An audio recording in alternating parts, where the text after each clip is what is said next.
Hi hello ಎಲ್ಲರಿಗೂ ನಮಸ್ಕಾರ. ನಾನು ನಿಮ್ಮ ಕಾವ್ಯ. ವೆಲ್ಕಮ್ ಟು ಅಭಿವ್ಯಕ್ತಿ ಕಥಾಲೋಕ. ಮರಳಿ ಬರುವೆಯ ಕಥೆಯ 29ನೇ ಅಧ್ಯಾಯವನ್ನು ಶುರು ಮಾಡೋಣ. ಅನಂತ ವಸಿಷ್ಠ ಅವರಿಂದ ಒಪ್ಪಿಗೆ ಸಿಗುತ್ತಿದ್ದಂತೆ ಗೌರಿಯನ್ನು ಹಿಡಿದು ಕುಳಿತಿದ್ದ ಪುಟಾಣಿಯನ್ನು ಎತ್ತಿಕೊಂಡ ಡ್ರೈವರ್ ಕಾರಿನಿಂದ ಇಳಿಸಿದರೆ ಮುದ್ದಾಗಿ ಅವರ ಕೆನ್ನೆಗೆ ಮುತ್ತಿಟ್ಟು ಥ್ಯಾಂಕ್ ಯು ಹೇಳಿದ ಪುಟಾಣಿ ಈಗ ತಾತನಿಗೆ ಇಳಿಯಲು ಆಜ್ಞೆ ಮಾಡಿದಳು. ನನ್ನ ಹಿಂದೆಯೇ ಬಾ ತಾತ ಎಂದು ಪುಟ್ಟ ಪುಟ್ಟ ಹೆಜ್ಜೆಗಳನ್ನು ಇಡುತ್ತಾ ಮುಂದೆ ಹೋಗಲು ನಕ್ಕ ಅನಂತ ವಸಿಷ್ಠ ಅವರು ಗಂಭೀರವಾಗಿ ಮೊಮ್ಮಗಳನ್ನು ಹಿಂಬಾಲಿಸಿದರು. ಅಮ್ಮಮ್ಮ, ಅಜ್ಜಿ, ಇಲ್ಲಿ ನೋಲಿ, ಗೌಲಿ ಗಣೇಶನನ್ನು ತಂದಿದ್ದೀವಿ, ಬೇಗ ಬೇಗ ಆಲತಿ ಮಾಡು ಎಂದು ಮನೆ ಬಾಗಿಲಿಗೆ ಬರುತ್ತಿದ್ದಂತೆ ರಾಜಕುಮಾರಿಯಿಂದ ಆಜ್ಞೆಯಾಗುತ್ತಿದ್ದಂತೆ ನಕ್ಕ ಅಮೃತರವರು ಆರತಿ ಮಾಡಿ ಗೌರಿ ಗಣೇಶರನ್ನು ಸ್ವಾಗತಿಸಿದರು. ಮೆಟ್ಟಿಲಿಳಿಯುತ್ತಾ ಬಂದ ಮಹದೇವ ವಸಿಷ್ಠ ಅವರು ಪುಟಾಣಿಯ ಕಡೆಗೊಮ್ಮೆ ನೋಡಿ ಗಂಭೀರವಾಗಿ ನಿಂತರು. ಯಾಶ್ವಿ ಪುಟ್ಟ, ಗೌರಿಯನ್ನು ಅಲ್ಲಿಡು ಎಂದು ಅಮೃತ ಅವರು ಮೊಮ್ಮಗಳನ್ನು ಕರೆದುಕೊಂಡು ಹೋಗಿ ಈಗಾಗಲೇ ಅಲಂಕರಿಸಿರುವ ಜಾಗವನ್ನು ತೋರಿಸಿದಾಗ ಗೌರಿಯನ್ನು ಇಟ್ಟ ಪುಟಾಣಿ ತಾತನ ಕಡೆ ನೋಡಿದಾಗ ಗಣೇಶನನ್ನು ಮೇಲಿಟ್ಟರು. ವಕ್ರತುಂಡ ಮಹಾಕಾಯ ಸೂರ್ಯಕೋಟಿ ಸಮಪ್ರಭ ನಿರ್ವಿಘ್ನಂ ಕುರುಮೇ ದೇವ ಸರ್ವಕಾರ್ಯೇಷು ಸರ್ವದಾ. ಪಾರ್ವತಿಯವರು ಹೇಳಿಕೊಟ್ಟಂತೆ ಶ್ಲೋಕ ಹೇಳುವ ಪುಟಾಣಿ ಅಜ್ಜಿಯ ಸಹಾಯದಿಂದ ಗೌರಿ ಗಣೇಶರಿಗೆ ಪೂಜೆ ಮಾಡಿ ಎಲ್ಲರ ಕಾಲಿಗೆ ಬಿದ್ದು ಆಶೀರ್ವಾದ ಪಡೆದಳು. ಪುಟ್ಟ ಹುಡುಗಿಯಲ್ಲಿದ್ದ ಸಂಸ್ಕಾರಕ್ಕೆ ಮನೆಯವರ ಮನ ತುಂಬಿ ಬಂದಿತ್ತು. ಅಯ್ಯೋ ನನ್ನ ಬಂಗಾರ, ಹೇಳ್ಕೊಟ್ಟದನ್ನು ನೆನ್ಪಿಟ್ಕೊಂಡು ಎಷ್ಟು ಚೆನ್ನಾಗಿ ಹೇಳ್ತೀಯಾ, ಆಶೀರ್ವಾದ ಪಡೆಯಲು ಕಾಲಿಗೆ ಬೀಳ್ತೀಯಾ, ಎಲ್ಲ ನಿನ್ನಮ್ಮನ ಗುಣವೇ ನಿನಗೆ ಬಂದಿದೆ, ನಮ್ಮ ರಾಜ್ಕುಮಾರಿ ನೀನು ಎಂದು ಮೊಮ್ಮಗಳನ್ನು ಎತ್ತಿಕೊಂಡು ಮುದ್ದಾಡುವ ಅಮೃತರವರು ಅವಳ ಕೈಯಲ್ಲಿ ಎಲ್ಲರಿಗೂ ಪ್ರಸಾದವನ್ನು ಕೊಡಿಸಿದರು. ಎಲ್ಲರೂ ತಿಂಡಿಗೆ ಕುಳಿತುಕೊಳ್ಳಿ, ತಿಂಡಿ ರೆಡಿ ಇದೆ ಎಂದು ಅಮೃತರವರು ಹೇಳಿದಾಗ ಮಹದೇವ ವಸಿಷ್ಠ ಅವರು ಸೊಸೆಯನ್ನು ಕರೆದರು. ಅಮೃತ, ಎಲ್ಲರೂ ಒಟ್ಟಿಗೆ ಕೂತು ತಿನ್ನೋಣ, ನಿನ್ನ ಮಗ ಇನ್ನೂ ಎದ್ದಿಲ್ಲ ಅಂದರೆ ಎಬ್ಬಿಸಿ ಕೆಳಗೆ ಬರುವಂತೆ ಹೇಳು ಎಂದಾಗ ಸರಿ ಎಂದು ತಲೆಯಾಡಿಸಿದ ಅಮೃತರವರು ಮೊಮ್ಮಗಳನ್ನು ಎತ್ತಿಕೊಂಡು ಮೆಟ್ಟಿಲು ಹತ್ತುವರು. ಯಾಶ್ವಿಯನ್ನು ಎತ್ತಿಕೊಂಡು ಬಂದು ಮಗನ ಕೋಣೆಯ ಬಳಿ ಇಳಿಸಿದ ಅಮೃತರವರು ಹೋಗು ಎನ್ನುವಂತೆ ಕಣ್ಣಲ್ಲೇ ಸನ್ನೆ ಮಾಡಿದ್ದರು. ಪುಟ್ಟ, ನಿನ್ನ ಪಾಪ್ಸಿನ ಎಬ್ಬಿಸಿ ರೆಡಿ ಮಾಡಿ ಕರ್ಕೊಂಡು ಬಾ ಆಯಿತಾ ಎಂದು ಹೇಳಿದಾಗ ಸರಿ ಎಂದು ತಲೆ ಆಡಿಸಿದ ಪುಟಾಣಿ ರೂಮಿನೊಳಗೆ ಓಡಿದಳು. ಪಪ್ಪ ಪಪ್ಪ ಎಂದು ಕೂಗುತ್ತಲೇ ಕೋಣೆಯೊಳಗೆ ಬಂದವಳು ಇನ್ನೂ ಮಲಗಿದ್ದ ತನ್ನ ಅಪ್ಪನನ್ನು ಕಂಡು ಮುಖ ಊದಿಸಿದಳು. ಈ ಪಾಪ್ಸಿಗೆ ಬುದ್ಧಿನೇ ಇಲ್ಲ, ಇಷ್ಟು ಪುಟ್ಟ ಹುಲಿಗೆಯಾಗಿ ನಾನೇ ಬೇಗ ಎದ್ದು ಹಬ್ಬ ಮಾಡಿದ್ದೇನೆ, ಆದರೆ ಇಷ್ಟು ಉದ್ದ ಇಲ್ಲುವ ಪಾಪ್ಸಿ ಎದ್ದೂ ಇಲ್ಲ, ಜೀಜುನು ಮಾಡಿಲ್ಲ, ತೂ ಕೊಲಕ ಎಂದು ಪುಟ್ಟ ಪುಟ್ಟ ಬಾಯಲ್ಲಿ ದೊಡ್ಡ ದೊಡ್ಡ ಮಾತನಾಡಿದ ಪುಟಾಣಿ ರೇಷ್ಮೆ ಲಂಗವನ್ನು ಸ್ವಲ್ಪ ಮೇಲಕ್ಕೆ ಎತ್ತಿಕೊಂಡು ಹೆಜ್ಜೆ ಹಾಕಿದಳು. ಕಿವಿಗೆ ಅಲಾರಂ ಸದ್ದು ಬೀಳುತ್ತಿದ್ದರೂ ಸಹ ಎಚ್ಚರಗೊಳ್ಳದ ವಸಿಷ್ಠ ಗೆಜ್ಜೆಯ ಸದ್ದು ಕೇಳಿ ಬಂದ ತಕ್ಷಣ ಕಣ್ಮುಚ್ಚಿಯೇ ನಕ್ಕ. ಪುಟ್ಟ ಪುಟ್ಟ ಹೆಜ್ಜೆ ಹಾಕುತ್ತಾ ಮಂಚದ ಬಳಿ ಬಂದವಳು ಮಂಚದ ಪಕ್ಕದಲ್ಲಿದ್ದ ಪುಟಾಣಿ ಕುರ್ಚಿಯ ಸಹಾಯದಿಂದ ಹಾಸಿಗೆಯ ಮೇಲೆ ಕಾಲಿಟ್ಟು ವಸಿಷ್ಠನನ್ನು ಕರೆಯುವಳು. ಡಾಡು ಡಾಡು, ಎದ್ದೇಳಿ, ಟೈಮ್ ಆಗಿದೆ, ಅಮ್ಮು, ಅಜ್ಜಿ, ಪಾಲು, ಅಜ್ಜಮ್ಮ ಎಲ್ಲರೂ ನಿನಗೋಸ್ಕರ ಕಾಯುತ್ತಿದ್ದಳೆ ಎನ್ನುತ್ತಾ ಅವನ ಮುಖಕ್ಕೆ ಪುಟ್ಟ ಪುಟ್ಟ ಕೈ ಬೆರಳುಗಳಿಂದ ಕಚಗುಳಿ ಕೊಡುತ್ತಾ ಅವನ ಕೆನ್ನೆಯ ಮೇಲೆ ಮುತ್ತಿಟ್ಟಳು. ಮಲಗಿರುವಂತೆ ನಟಿಸುತ್ತಿದ್ದ ವಸಿಷ್ಠ ಇನ್ನಾಗದು ಎನ್ನುವಂತೆ ಮಗಳನ್ನು ಬಿಗಿದಪ್ಪಿಕೊಂಡು ಕಣ್ಬಿಟ್ಟನು. ಗುಡ್ ಮಾರ್ನಿಂಗ್ ಸ್ವೀಟ್ ಹಾರ್ಟ್ ಎನ್ನುತ್ತಾ ಮಗಳ ಕೆನ್ನೆಗೆ ಮುತ್ತಿಡಲು ಕೆನ್ನೆ ಒರೆಸಿಕೊಂಡ ಪುಟಾಣಿ ಅವನನ್ನು ಕೋಪದಲ್ಲಿ ನೋಡಿದಳು.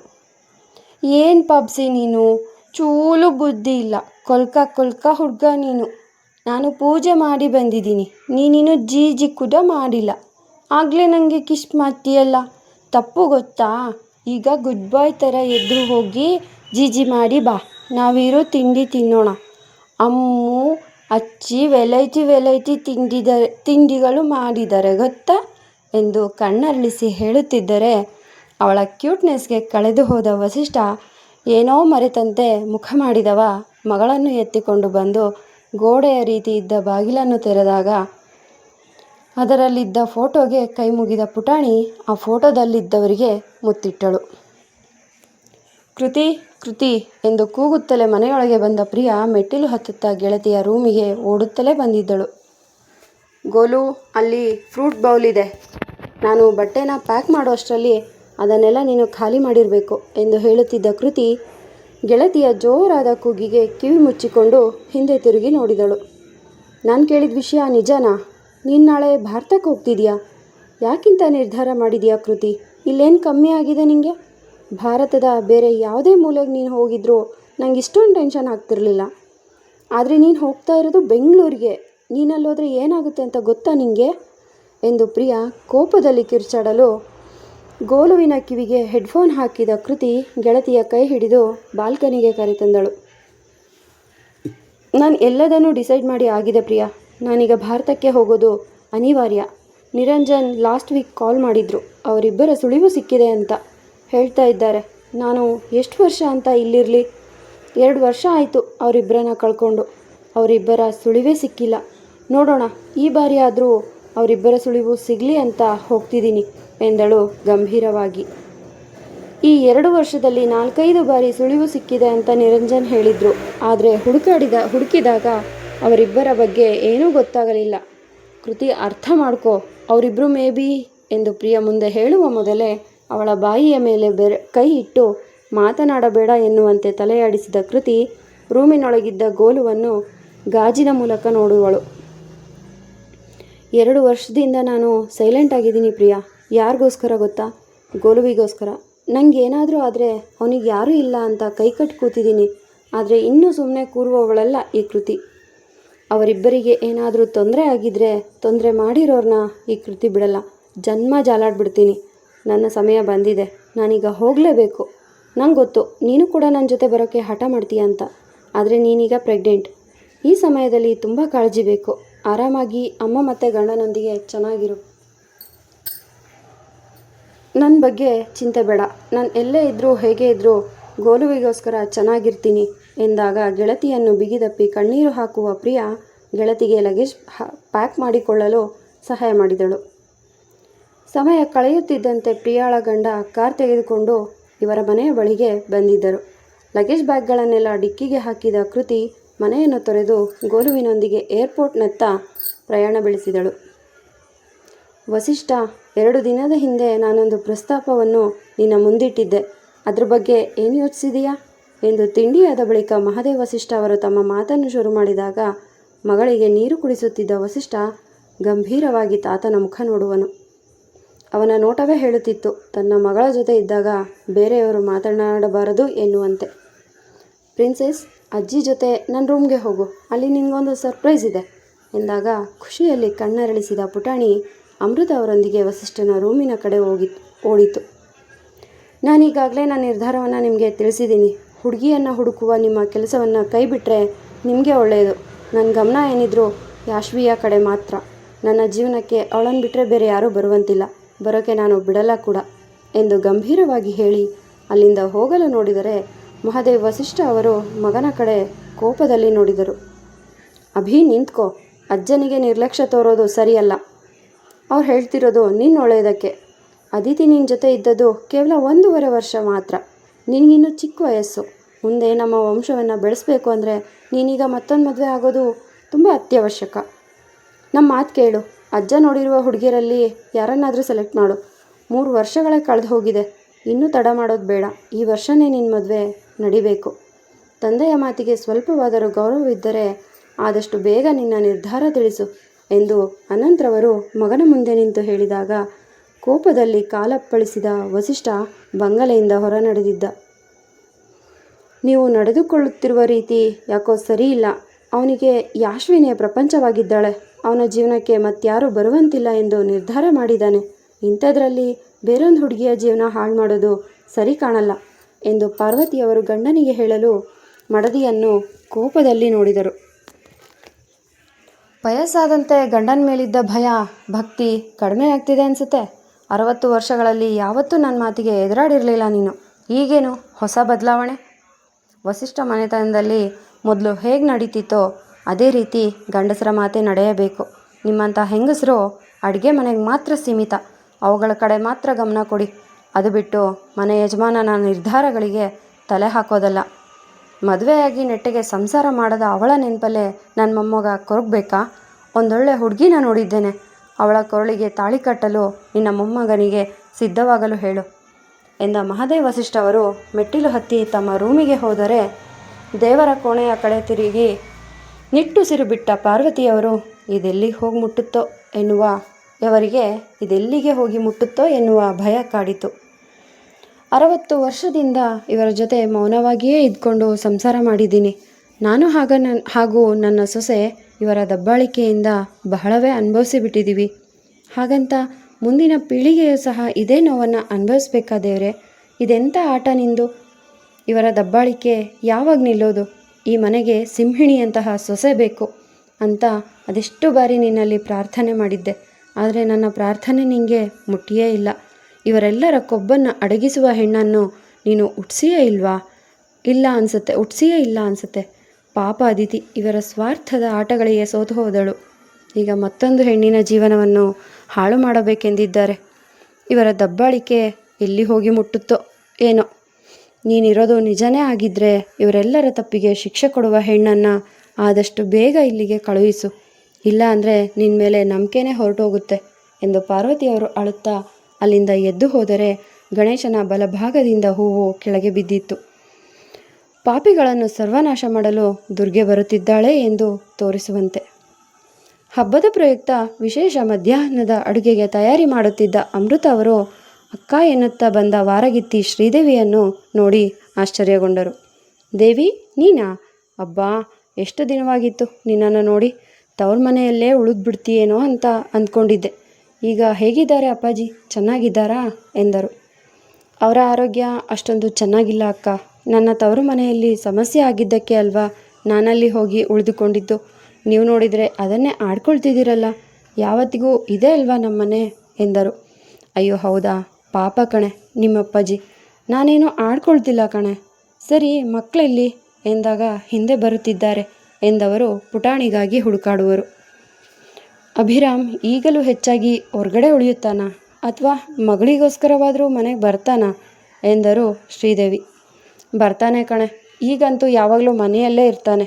ಯಾಶ್ವಿ ಅವನ ಪ್ರಪಂಚ ಆಗಿಬಿಟ್ಟಿದ್ದಾಳೆ. ಅದೇ ಒಂದು ನೆಮ್ಮದಿ ನೋಡು. ಸರಿ, ಹೋಗಿ ಪೂಜೆ ಮಾಡಿ ಬಾ. ಅತ್ತೆ ಮಾವನನ್ನು ಮಾತಾಡಿಸಿದ್ಯಾ ಅಂದಾಗ ಇಲ್ಲ ಎಂದು ತಲೆ ಆಡಿಸಿದವರು ಅಲ್ಲಿಂದ ಹೋದರು.